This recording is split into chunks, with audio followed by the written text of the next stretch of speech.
For years, we have known our college system is in trouble. It's worse than we thought. We're seeing one of the largest mass layoffs in Ontario's history, with at least 10,000 job cuts by the end of this year. This is bigger than the Hudson's Bay liquidation, which laid off 8,000 employees across Canada. Over 650 programs in communities across the province have been canceled or suspended intake with no guarantee of return. And when exactly were the colleges and the Ford government planning to tell the public about all of this? They never intended to. It took workers fighting tooth and nail to get this information.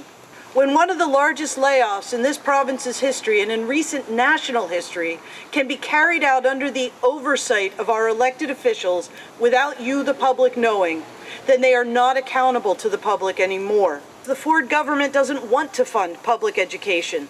1.5 million Ontarians, nearly 1 in 10, have seen a campus closure in their community. One of those was Algonquin College's Perth campus. Now we have the former COO of Shopify lobbying our government to open a new corporate-run college in its place. This government will tell you that they're making, quote, historic investments and move a little money here or there just to look good.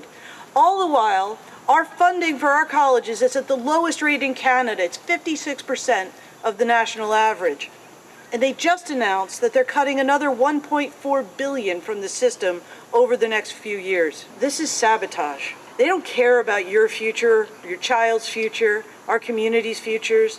It's not just programs with primarily international enrollment that are being canceled. It's also programs we domestically need. Nursing, child and youth care, environmental technologies, programs like culinary management in Thunder Bay, the only program of its kind within 1,000 kilometers that has supported food security in the north. Programs like engineering and manufacturing in Windsor, where manufacturing makes up 25% of the GDP, and where half of the skilled trades workers at Stellantis are set to retire soon in an area that is expected to be hardest hit by the tariffs. We're here today to tell them we're going to hold them accountable. You've picked a fight with not just the 50,000 workers that are proud to work in Ontario's colleges. You've also picked a fight with the 200,000 workers across OPSEU SEFPO. We need an end to these layoffs. We're going to fight to restore programs that are critical to our communities. And we need shared decision-making in our colleges to ensure that something like this can never happen again. There are college presidents collecting salaries of over $400,000, even $600,000. That's more than the Prime Minister of Canada. We're sick of watching our hardworking and dedicated colleagues walked out. We need to see some of these presidents walked out and held accountable. We're going to call on the community to join us in this fight because it affects all of our futures. As public funding continues to drain out of the system, campuses will continue to close. Also, that the Shopify COOs and Ford's wealthy corporate friends can make a dime off our communities. That is not the future that we want. That is not the future we will accept, and it is not a future that we're willing to settle for. Across the board, students have been asking for a few things, but one of them was equitable access to education. They want education that is fair, accessible, and of high quality. Unfortunately, what's happening in front of our eyes is the direct opposite. What we're seeing is hundreds of programs being suspended. Those changes stem directly from funding issues. As it turns out, Ontario gives away the least amount of funding per student amongst all provinces in Canada. Yes, this is affecting the students of today. The services are being affected. Their working conditions and studying conditions are being affected day in and day out. But it's not only the students of today, because they will all become the nurses of tomorrow. It's also going to affect the future construction workers building the houses for so many people. It will affect everybody. These funding cuts, and now Bill 33, it's clear that the government wants to disrupt the post-secondary sector, and we cannot let that happen. We want to make sure everybody has a fair shake into studying what they choose. And it is imperative that those discussions start now, before it is too late. I love my job, but it's become unsustainable in a college system that values a bottom line more than what's being taught, or how it's being taught, or who's doing the teaching. When I was hired in 2023, Centennial was posting record budget surpluses. new programs, more hiring, and I'm shocked that within 2 years, all of that has unraveled. I'm dismayed at how much damage from that unraveling is being laid at the feet of my colleagues and of my students. Last April, 40% of my department was let go, mostly contract professors like myself. We know more cuts are coming. The line from above, over and over, is, it doesn't look good, we don't know if we can keep you.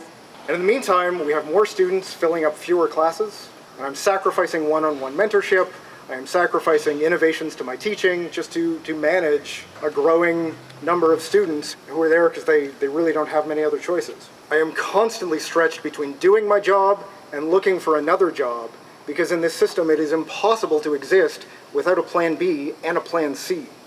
I don't have sick days, I don't have vacation time, I can't plan my future or find things to look forward to, because my present is a hamster wheel that feels like it's spinning off a cliff. And in the meantime, it is my job to stand in front of my students every week and get them excited about their own futures, help them prepare for those futures when I can't even imagine my own.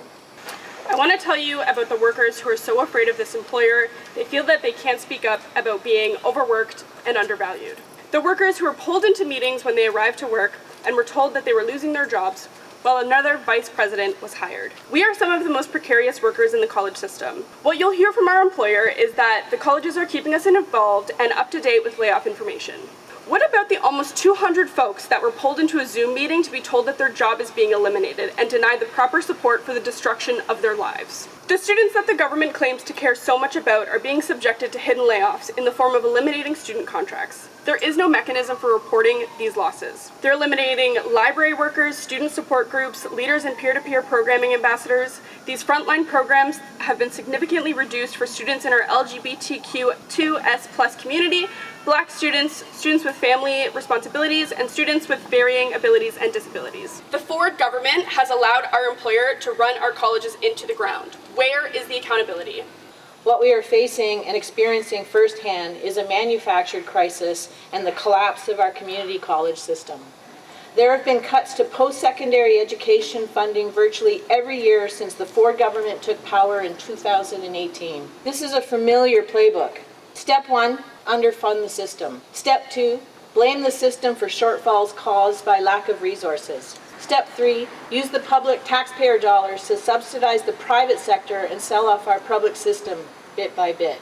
Now at this critical moment, we're seeing proposals from the employer that would make it easier to lay people off.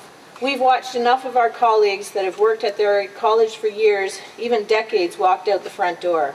We've seen layoffs sometimes announced without even 24 hours notice and without consultation. The public deserves to know the long-term impacts of these cuts, which will be a hardship in every sector.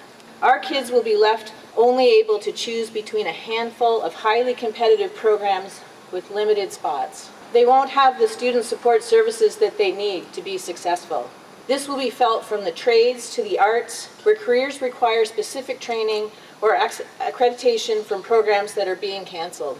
Colleges are central to our rural and northern economies, and they provide a low-barrier path to post-secondary education for so many of our neighbors and kids. So why is it that every other province in Canada can invest more in its students than us?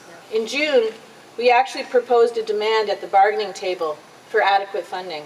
It was an invitation for the College Employer Council representatives we sit across from to finally step up and call on the Ford government to address this funding crisis. We will do whatever it takes to win. To stop this destructive path of layoffs, closures, and mergers, to restore critical programs that our communities need, and to ensure decisions like this can never be made without us again.